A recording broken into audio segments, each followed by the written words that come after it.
በ2010 እልል ተብሎ የተቀበለው ለውጥ ዛሬ እንዴት ወደ ከፍተኛ ተቃውሞና ውጥረት ተቀየረ የምንመለከተው ይሆናል። በአማራ ክልል የቀጠለው አሳሳቢ የፖለቲካና ወታደራዊ ውሎ ምን ይመስላል? በትግራይ ድንበር የታየውስ አዲስ ስጋት ምንድነው? እንዲሁም በዓለም አቀፍ ደረጃስ የትራምፕ አዲስ የጋዛ የሰላም ጥሪና በአውሮፓ ድንበር የተቀሰቀሰው ታሪካዊ የስደተኞች ማዕበል ምን ደረጃ ላይ ይገኛሉ?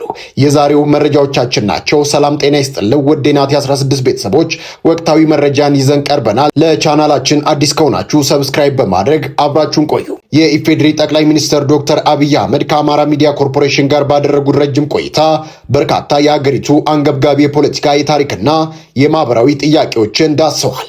ውይይቱ በተለይም ከ2010 ለውጥ በኋላ ሀገሪቱ የገባችበትን የፖለቲካ ማዕበል፣ ከለውጡ በኋላ በታዩ የጎራ መቀያየሮች የአማራ ክልል ውጥንቅጦችን፣ በየክልሉ በሚነሱ የወሰንና ማንነት ጥያቄዎችን እንዲሁም በሰኔ 2011 ዓ.ም አሳዛኝ ክስተቶች በተመለከተ በጠቅላይ ሚኒስትሩ እይታ የቀረቡ ማብራሪያዎችን አካተዋል።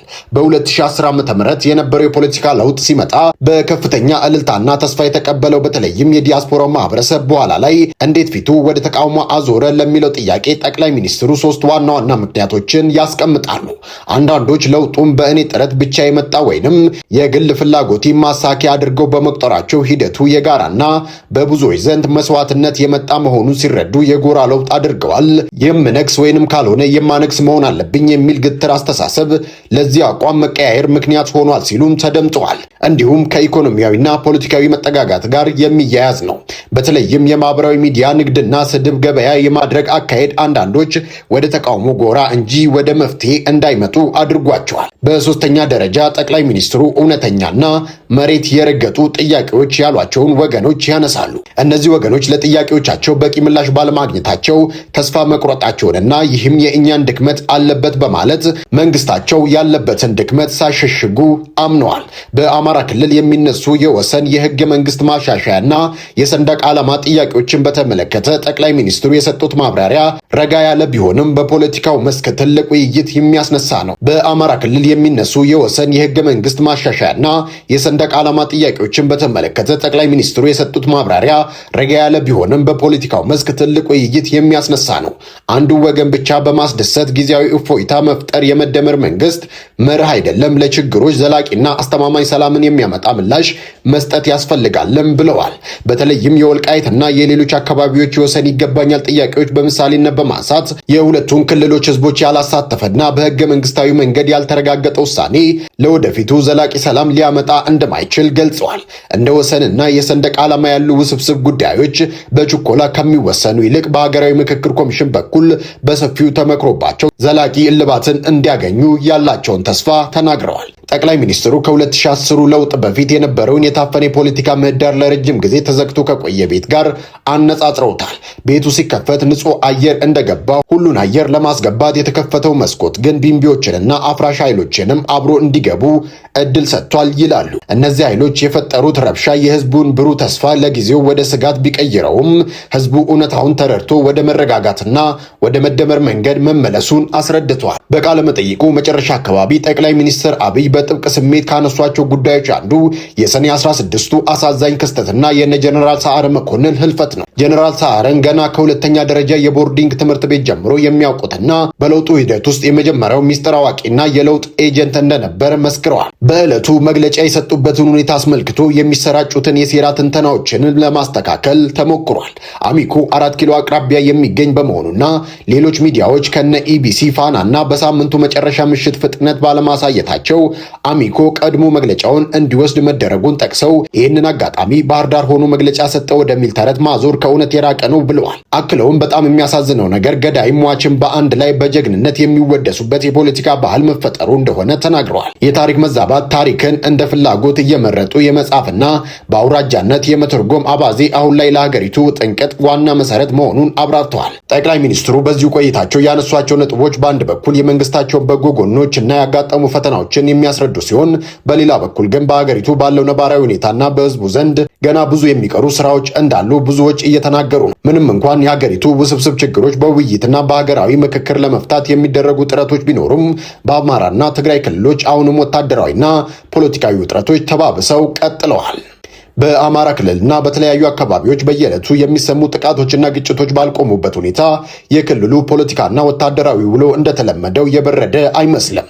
መንግስት መዋቅሬ መልሼ ዘርግቻለሁ፣ ህዝብ ማስተዳደር ጀምሬያለሁ ቢልም በየአካባቢው የሚታዩ እንቅስቃሴዎች ግን የቀጠናውን ውጥረት አሁንም የመርገብ ምልክት እንዳላሳየ የሚያመላክቱ ናቸው። የመከላከያ ሰራዊት ከፍተኛ አመራሮች የሆኑ ጀነራል መሐመድ ተሰማ በጎጃም አራቱን ዞኖች በመዘዋወር ከየአካባቢው አመራሮች ጋር ባደረጉት ስብሰባና በብር ሸለቆ ወታደራዊ ማሰልጠኛ በተገኙበት ወቅት ጠንከር ያሉ አስተያየቶችን ሰንዝረዋል። ጀነራሉ ከምዕራብ ጎጃም አመራሮች ጋር ባደረጉት ቆይታ ጽንፈኛ ሲሉ የጠሩት የፋኖ ታጣቂ ቡድን በፈጸማቸው ግፎች ምክንያት በህዝቡ ተተፍቷል ሲሉ ተናግረዋል። አክለውም በአካባቢው ፈርሶ የነበረው የመንግስት መዋቅር የፖሊስና የሚሊሻ ኃይል እንደገና መደራጀቱን ገልጸዋል።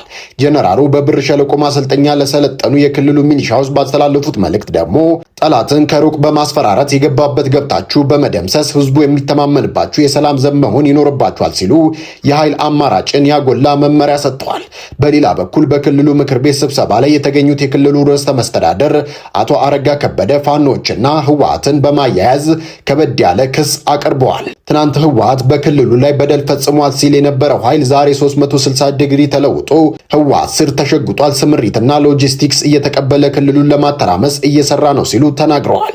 ርዕሰ መስተዳደሩ የመንግስታቸውን የውጭ ተጋድሎ ብቻ ሳይሆን የውስጥ ስጋትን አልሸሸጉም። በመካከላችን ውስጣዊ የአመራሩን አንድነት የሚፈትኑ ሁኔታዎች አሉ፣ ይህንንም መታገል ያስፈልጋል በማለት ገዢው ፓርቲና በአስፈጻሚው አካል ውስጥ ያሉ አመለካከቶችና ስንጥቆችን ጠቁመዋል። ሆኖም ከመንግስት አካላት የሚሰነዘሩ እነዚህ ክሶች በፋኖ ደጋፊዎችና ገለልተኛ ታዛቢዎች ዘንድ የህዝቡን አጠቃላይ ጥያቄና የመሬት ላይ እውነታ ከመጋረድ ባለፈ ለችግሩ ፖለቲካዊ መፍትሄ ለመስጠት ያለውን ቁርጠኝነት ያሳነሰ ነው በሚል ይወቀሳሉ። በዚህ ዕለት በደቡብ ምስራቅ ትግራይ ዞን ተገኝተው ከህዝብ ጋር የተወያዩት የህወሓት ጽሕፈት ቤት ኃላፊ ወይዘሮ ፈትለወርቅ ገብረ እግዚአብሔር የፌዴራል መንግስቱን በከባድ ሁኔታ ኮንነዋል።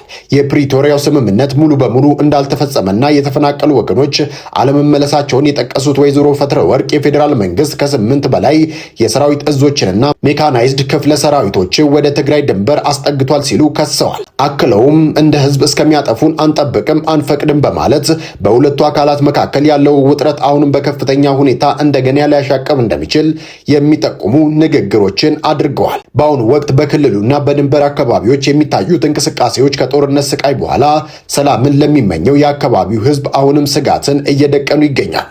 የቃላት ውጊያው፣ የወታደራዊ ዝግጅቱና የእርስ በእርሱ ክስ እንደቀጠለ ሲሆን ችግሮችን በሰላማዊና በዘላቂ ውይይት ለመፍታት የሚደረጉ ጥረቶች ግን በፖለቲካዊ ትርካዎችና በኃይል አማራጮች ጥላ ስር ወድቀው ይገኛሉ። በሌላኛው የዓለም ክፍል ደግሞ በጋዛው ጦርነት ዙሪያ አዲስ የዲፕሎማሲ እንቅስቃሴ መጀመሩ ተሰምቷል። በጋዛ ለወራት ሲካሄድ የቆየውን አስከፊ ጦርነት ለማስቆም በሚደረገው ዲፕሎማሲያዊ ጥረት ውስጥ አዲስ ምዕራፍ ሊከፍት ይችላል የተባለ ሌላ የሰላም ጥሪ ቢበሰርም በተግባር ላይ ለማዋል ግን አሁንም ግዙፍ የፖለቲካና የውትድርና መሰናክሎች ተደቅነውበታል። የአሜሪካው ፕሬዝዳንት ዶናልድ ትራምፕ በጋዛ የሚንቀሳቀሱ የታጠቁ ቡድኖች ሐማስና ሌሎች የፍልስጤም ታጣቂዎች ሙሉ በሙሉ ትጥቅ እንዲፈቱ፣ በምላሹ ደግሞ የእስራኤል ጦር ከጋዛ ሰርጥ ሙሉ በሙሉ እንዲወጣ የሚያስችል ታሪካዊ ነው ያሉትን የስምምነት ፍኖተ ካርታ ይፋ አድርገዋል። ፕሬዝዳንቱ በገጻቸው ባሰፈሩት መልእክት ይህ ስምምነት በደረጃ የሚፈጸም መሆኑን ጠቁመው የትጥቅ አፈታቱ ሂደት እንደተጠናቀቀ የእስራኤል ኃይሎች ለቀው እንዲወጡና ዓለም አቀፍ ግብረ ኃይል ከአዲሱ የፍልስጤም ቴክኖክራሲያዊ ፖሊሲ ጋር በመሆን የአካባቢውን ጸጥታ እንደሚጠብቅ አስታውቀዋል። ነገር ግን ከተራራ ያህል ግዙፍ የሆነው መሰረታዊ ልዩነትና ጥርጣሬ አሁንም አልተቀረፈም። ዋናው የዝግም ማዕከል ማን ቀድሞ እርምጃ ይውሰድ የሚለው የቅድመ ተከተል ጉዳይ ሆኗል። ሐማስና እስራኤል ለሰላም የቆሙ አስመስለው በዲፕሎማሲያው መድረክ ጣታቸውን መጠቆማቸውን ቀጥለውበታል። በአንድ በኩል የሐማስ ከፍተኛ የድርድር ልዑክ አባል ጋዚ አማድ በሰጡት መግለጫ እስራኤል አስቀድማ ጦሯን ከጋዛ ሰርክ ካስወጣችና ጥቃቷን ካላቆመች ቡድናቸው ምንም አይነት የትጥቅ መፍታት እርምጃ እንደማይወስድ በድፍረት እናገራለሁ ብለዋል። ሐማስ ቀደም ሲል በግልጽ ሻርም ኤል-ሼክ በተደረገው የተኩስ አቁም ስምምነት መሰረት እስራኤል የገባችውን ቃል ኪዳን መወጣት አለባት የሚል ጽኑ አቋም አለ። ከዚህም በተጨማሪ የጦር መሳሪያዎች የማስረከቡ ሂደት ከተካሄደ በኋላ እንኳን ቢሆን መሳሪያው ለእስራኤል ወይንም ለሌላ ውጫዊ አካል ሳይሆን አካባቢውን እንዲያስተዳደር ለሚቋቋመው የጋዛ አስተዳደር ብሔራዊ ኮሚቴ ለተባለው የፍልስጤም ቴክኖክራሲያዊ አካል ብቻ ነው የሚሰጠው ሲሉ አስምረውበታል። በሌላ በኩል ደግሞ የእስራኤል ወገን የትራምፕን የሰላም ፍኖተ ካርታ በይፋ ከመደገፍ ተቆጥበዋል። የእስራኤል ባለስልጣናት ሐማስ አስቀድሞ እውነተኛና ተጨባጭ ትጥቅ ማስፈታት ካልተፈጸመ በስተቀር ጦራቸው በጋዛ ከያዘው የቢጫ መስመር ወጥቶ ወደ ኋላ እንደማይመለስ አጥብቀው ይከራከራል። የእስራኤል ፍላጎት የሐማስ ጦር መሳሪያዎች ከጋዛ ምድር ጨርሶ እንዲወጡ ማድረግ ነው።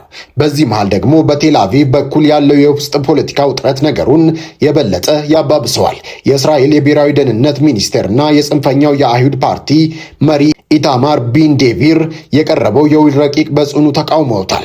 ቢንዴቪር በቴሌግራም ቻናላቸው ባስተላለፉት መልእክት ይህ ስምምነት ለቴል አቪቭ ፈጽሞ ተቀባይነት የለውም ካሉ በኋላ እስራኤል የሐማስ መሪዎችን የመግደልና የማደን ፖሊሲ አጠናክራ መቀጠል አለባት እንጂ እንዲህ አይነት ስምምነት ውስጥ መግባት የለባትም ሲሉ ዝተዋል።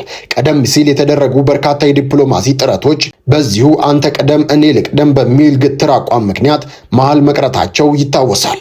ሁለቱ ወገኖች የመጀመሪያውን ተጨባጭ እርምጃ ሌላኛው እንዲወስድ መጠበቃቸው የተኩስ አቁም ስምምነቱ በተግባር መሬት ይወርዳል ወይስ እንደ ወትሮው በወረቀት ደረጃ ይቀራል የሚለውን ጥያቄ ትልቅ አጠራጣሪ ነገር አድርጎታል። የሀገር ውስጥና የዓለም አቀፍ መረጃዎችን በየዕለቱ የሚያደርሳችሁ የናቲ 16 ቻናል ነው። ላይክ እና ሼር በማድረግ ሌሎች መረጃዎች እንዲደርሷችሁ ማድረግን እንዳትረሱ።